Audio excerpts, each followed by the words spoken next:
Hello বন্ধুরা, আজকে তোমাদের জন্য নিয়ে এসেছি একটি নতুন রেসিপি যেটা আমি নিজেই তৈরি করেছি। তো দেখো, এটার জন্য প্রথমেই লাগছে একটা গোটা গোটা টমেটো, 4-5টা মতন কাঁচা লঙ্কা, 4-5টা গোলমরিচ, কিছুটা মগজদানা, অল্প একটু গরম মশলা এবং তার মধ্যে আমি নিয়ে নিচ্ছি একটু রসুন কুচি, একটু পেঁয়াজ কুচি। এগুলোকে আমি ভালো মতো নুন দিয়ে ভেজে নিলাম। ভাজার পরে এগুলোকে ঠান্ডা করে নেব। ঠান্ডা করে এটাকে মিক্সিতে গ্রাইন্ড করে নিব।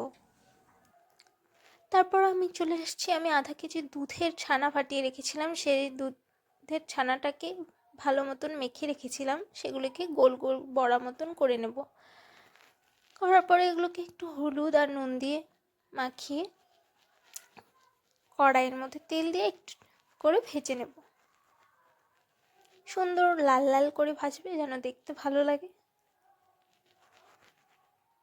লোকে বলে না, দেখতে ভালো হলেই রান্নার টেস্টি বেশি হয়।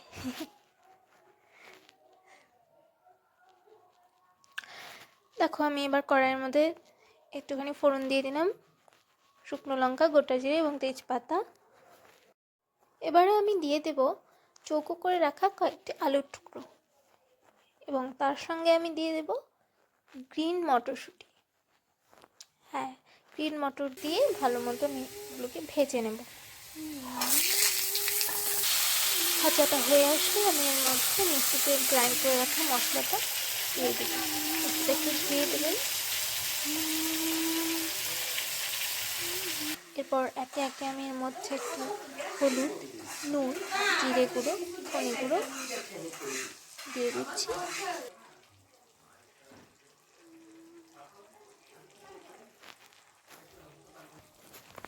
দিয়ে ভালো মতন এই মশলাটাকে কষিয়ে নিতে হবে। দেখবেন যাতে কোনো কাঁচা লঙ্কার স্মেল না থাকে। একটু লাল লঙ্কার গুঁড়ো দিয়ে দিলাম, একটু কালারটা সুন্দর হওয়ার জন্য।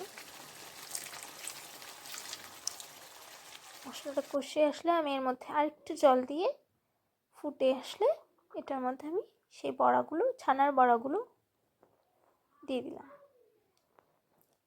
এবার হয়ে এসছে। শেষে দেখো, আমি একটু ফ্রেশ ক্রিম এবং একটু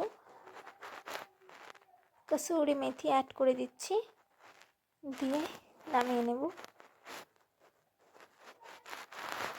তাহলে আমাদের তৈরি হয়ে যাবে ছানার বড়ার নতুন রেসিপি, যেটা আমি নিজের থেকে বানালাম।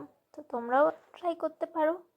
যদি ভালো লাগে অবশ্যই আমাকে জানাবে কেমন হয়েছে খেতে।